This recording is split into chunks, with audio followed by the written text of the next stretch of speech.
Assalamualaikum warahmatullahi wabarakatuh. Indonesia memiliki julukan macan Asia yang tertidur. Julukan tersebut muncul karena berbagai kekayaan alam yang beragam tersimpan di Indonesia. Kekayaan tersebut dinilai mampu membawa Indonesia menjadi negara superpower. Akhir-akhir ini Indonesia semakin menunjukkan taringnya sebagai macan Asia yang tertidur dan tentunya semakin mendunia. Berikut ini adalah 5 hal yang membuat Indonesia semakin mendunia. Langsung saja, yang pertama adalah MotoGP Mandalika. Event bergengsi dan berkelas internasional yang dilaksanakan pada 18 hingga 20 Maret 2022 itu merupakan yang pertama digelar di Indonesia. Event bergengsi dan berkelas internasional yang digelar di sirkuit Mandalika, Nusa Tenggara Barat ini sukses menghipnotis para pecinta balap dunia. Hal itu bukan karena semata hadirnya para mega bintang balap, namun karena faktor lain juga, seperti pemandangan di sekitar sirkuit yang memang sangat indah. Ramahnya warga sekitar menjadi kesan tersendiri bagi para pengunjung saat event tersebut digelar. Dalam event MotoGP Mandalika ini dimenangkan oleh pebalap Red Bull KTM, Miguel Oliveira.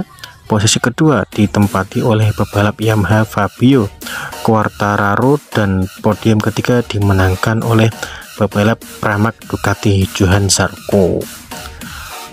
Lanjut, yang kedua adalah infrastruktur yang kian merata.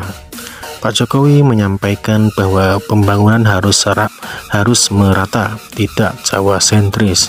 Hal itu tentunya diamini juga oleh Menkeu Ibu Sri Mulyani. Beliau menyampaikan bahwa pemerintah menganggarkan untuk infrastruktur senilai 402 triliun. Ini berdasarkan data yang mencari ya.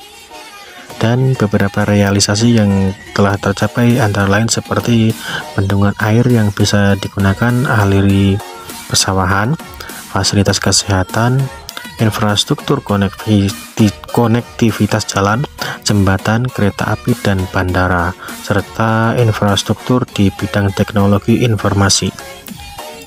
Lanjut, yang ketiga adalah suksesnya G20 di Bali. KTT G20 Indonesia 2022 yang diselenggarakan di Bali pada 15-16 November ini berjalan dengan aman dan lancar dan menjadi yang terbesar sepanjang sejarah.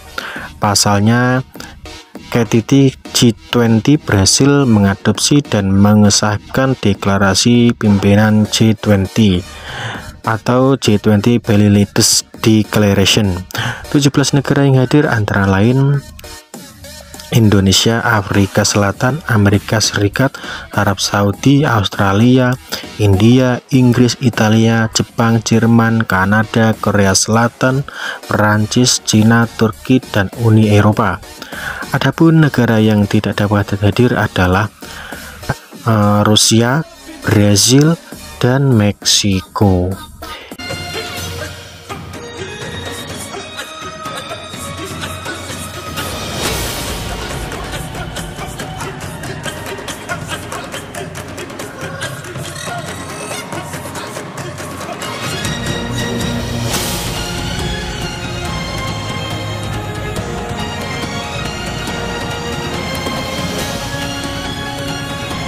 Lanjut, yang keempat adalah ini yang membuat geger sejagat dunia, yaitu upaya hilirisasi hasil tambang. Komitmen pemerintah untuk melakukan hilirisasi bahan tambang bukanlah isapan jempol belaka. Secara bertahap, pemerintah terus melakukan penghentian ekspor bahan tambang mentah dimulai dari nikel, bauksit, timah, hingga alumina. Sejak bulan Januari 2020, kebijakan larangan ekspor nikel mentah telah berhasil dilakukan. Implementasi kebijakan larangan ekspor bahan tambang mentah tersebut tentunya tidak dapat dikatakan berjalan mulus. Dengan jumlah produksi nikel mencapai 1 juta metrik ton, menjadikan Indonesia sebagai negara penghasil nikel terbesar di dunia. Larangan ekspor nikel mentah tentu sangat berpotensi mengganggu pasokan nikel global yang memicu konflik dagang. Saat ini Uni Eropa melalui World Trade Organization atau WTO tengah menggugat Indonesia terkait kebijakan larangan ekspor nikel mentah.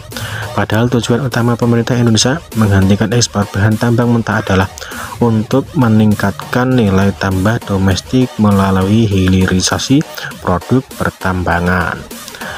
Kemudian lanjut yang kelima adalah Indonesia menjadi ketua ASEAN. Indonesia resmi menjabat sebagai ketua ASEAN untuk tahun 2023. Peresmian ini ditandai dengan acara kick-off serta pemukulan alat musik rebana oleh Bapak Presiden Indonesia yaitu Joko Widodo di Bundaran Hotel Indonesia pada Minggu 29 Januari 2023. Dari Istana Merdeka, Pak Jokowi datang dengan mengayuh sepeda bambu ke Jalan Sudirman.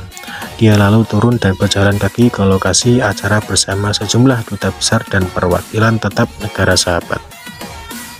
Periode keketuaan Indonesia di ASEAN sendiri dimulai sejak 1 Januari 2023 dan akan berlangsung selama setahun sampai dengan 31 Desember 2023. Dan tahun ini Indonesia menjadi ketua ASEAN di tengah-tengah situasi global yang sangat tidak mudah.